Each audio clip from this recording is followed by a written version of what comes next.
Yo, what's up? I'm trying to bust out a quick review, and I'm trying to be quick and short and to the point as possible, going through 240 chapters. Usually when I say that, it takes a lot longer than what I expected. But anyway, let's go ahead and get into this. Your boy, me. Welcome to the channel where anime, manga means more.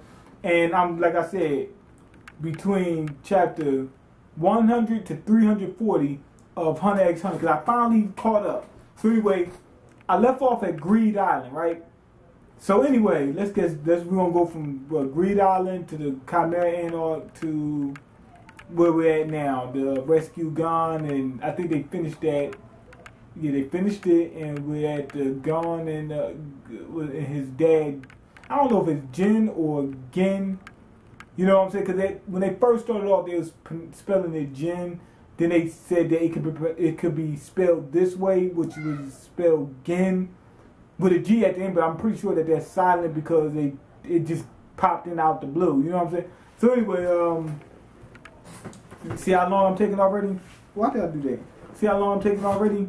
So anyway, let's go ahead and get into this. So with Greed Island, like I said, this is one thing I like about Hunter x Hunter. It's not really cliche.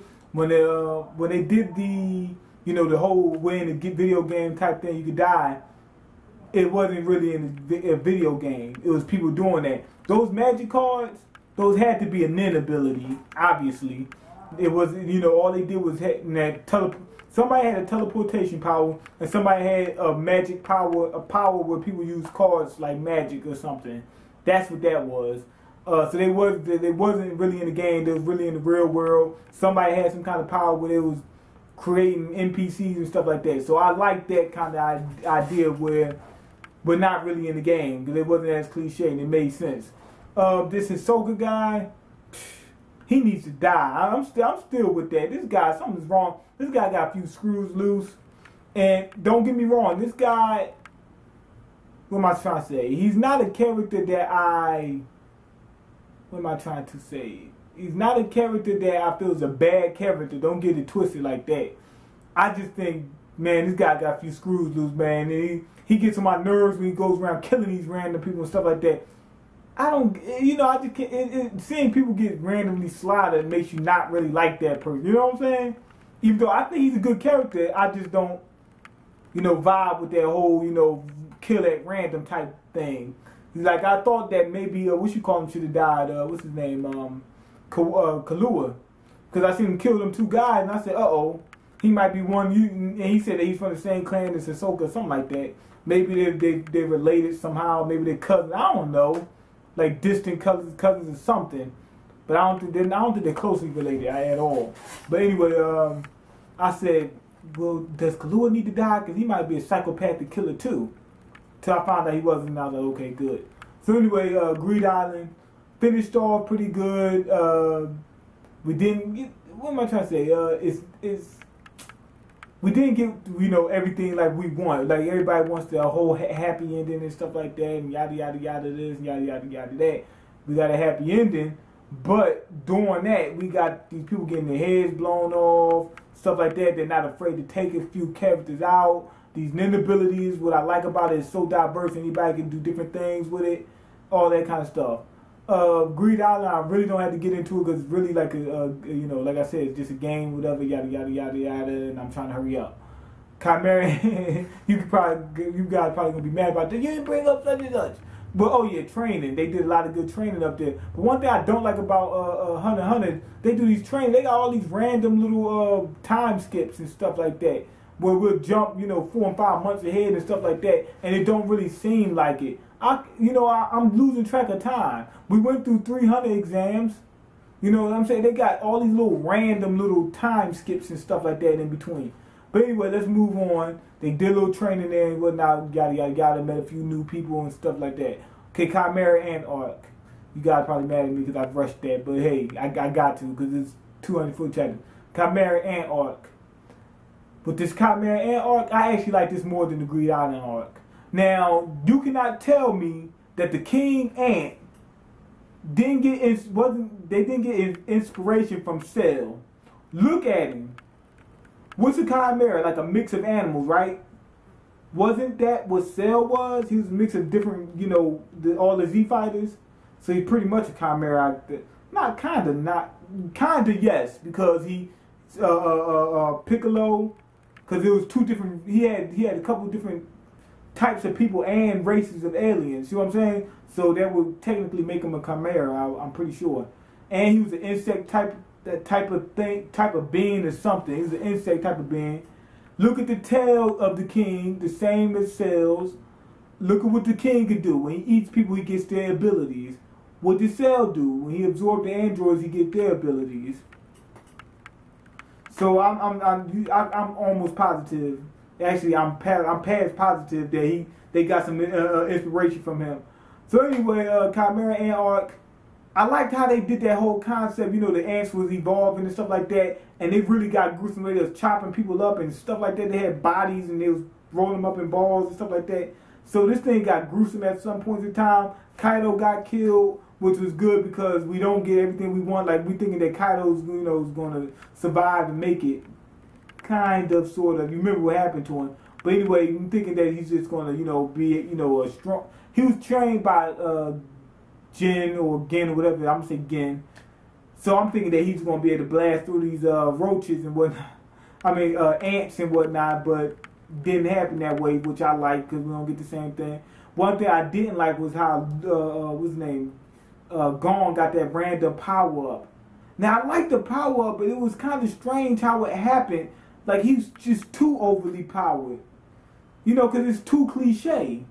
We get that from time to time that, like what you call him, Natsu with this Nakama Punch. Even though this ain't the same thing, but it got that same kind of feeling. You know what I'm saying? He was just a little bit too strong for me. You know what I'm saying? He was even stronger than, what you call him, it seemed like he might have been even stronger than the, what's his name, the king or the Ant King, whatever his name was. I can't remember what his name was.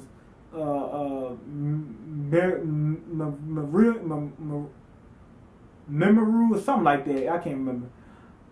He seemed like he was probably even stronger than him when the dude first fought against the chairman. I don't know. I know his name, but I can't really pronounce it. I haven't heard it before. Was it Netro or something like that? He seemed like he was even stronger than him at that point in time. That was just a little bit too much for me.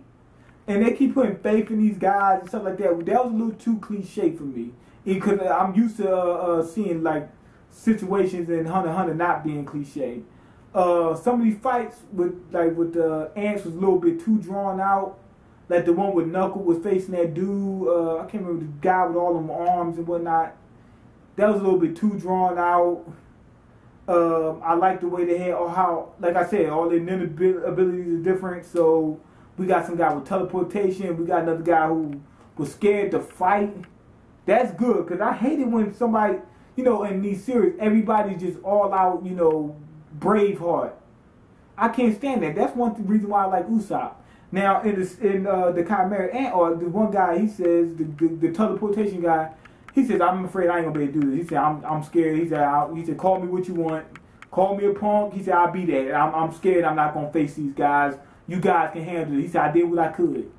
I like that. I really like that. And plus, my boy with the pipe, man, he is off the chain.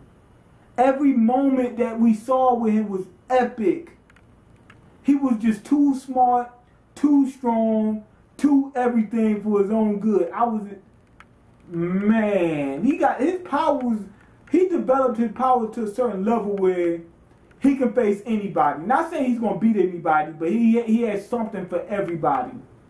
See what I'm saying? He just has something for everybody. I love that. The way they beat the king, I liked it because they really showed some emotions with these characters. Like, because I couldn't understand how these ants would be just born evil, even though, what the heck was that? Even though they was born with like these people's souls already in them. You see what I'm saying? But it was like, how did this guy wake up? Okay, let me just start destroying people and stuff like that. It didn't make any sense.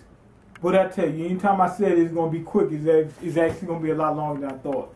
But anyway, they showed his emotions. And I like the way they got to him because that girl was, she met him on a level that other people couldn't. You see what I'm saying? That's why it made it so interesting.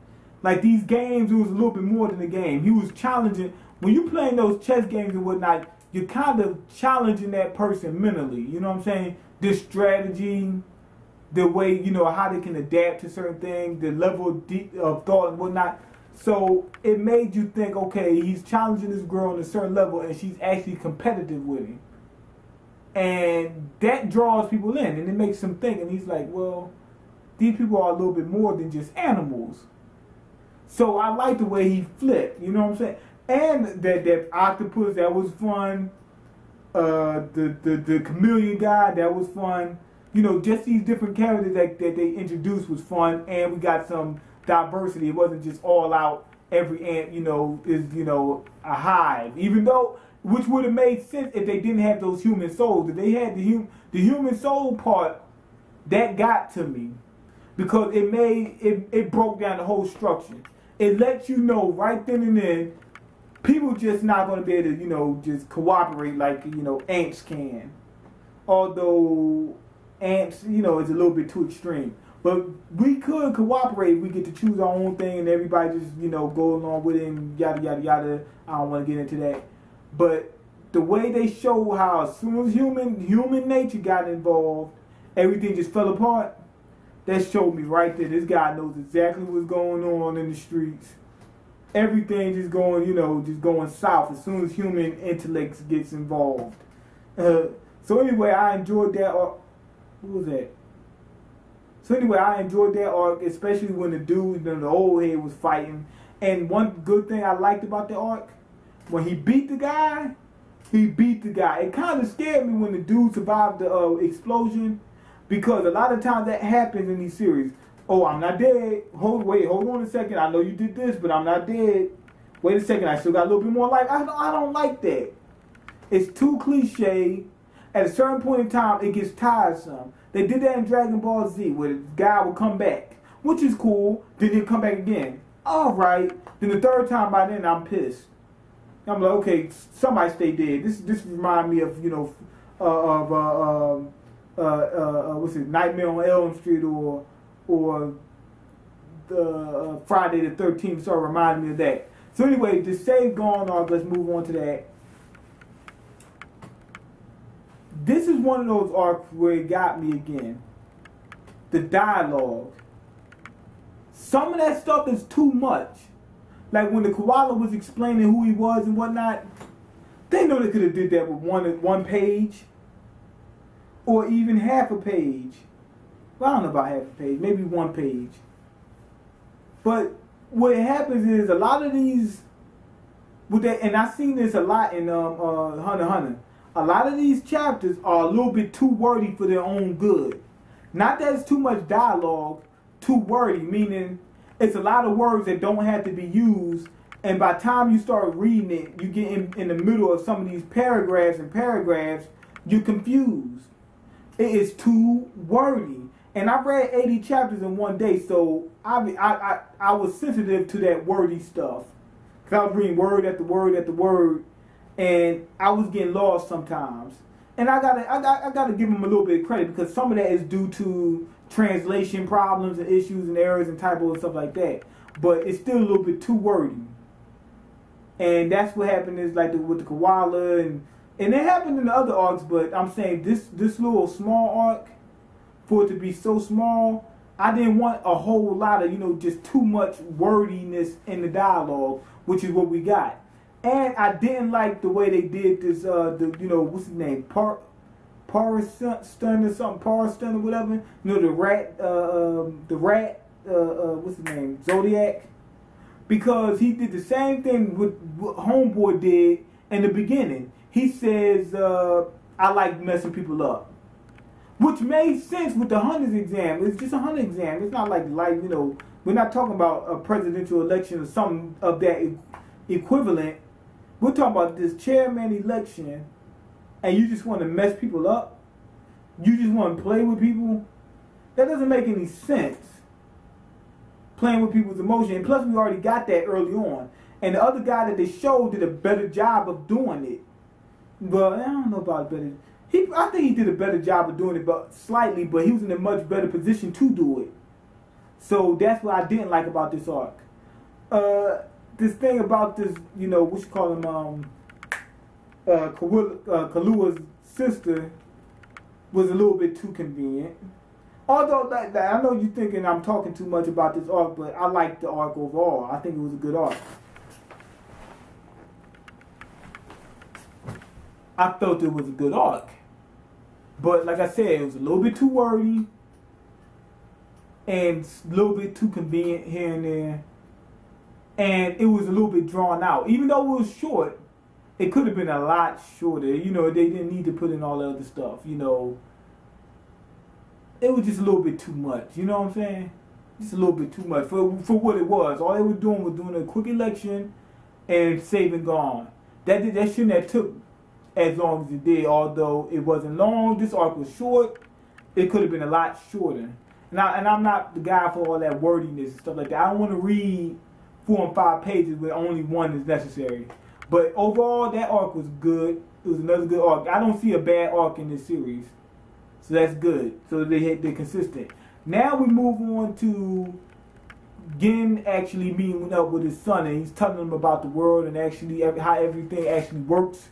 You know, about these world trees and whatnot, and how the chimera ants came from that, which makes sense. And I can't wait to see the terrain of this place. I wonder how maybe the trees are so huge. Cities are actually built on branches and whatnot. That's what I want to see. This whole mystery got me intrigued. But anyway, go ahead and leave your comments. Let me know what you think. Rate the video and subscribe and all the good jazz. And leave a prediction on how these world trees is going to look. These planet trees or whatever it's going to be. And that's it. I'm out. Peace.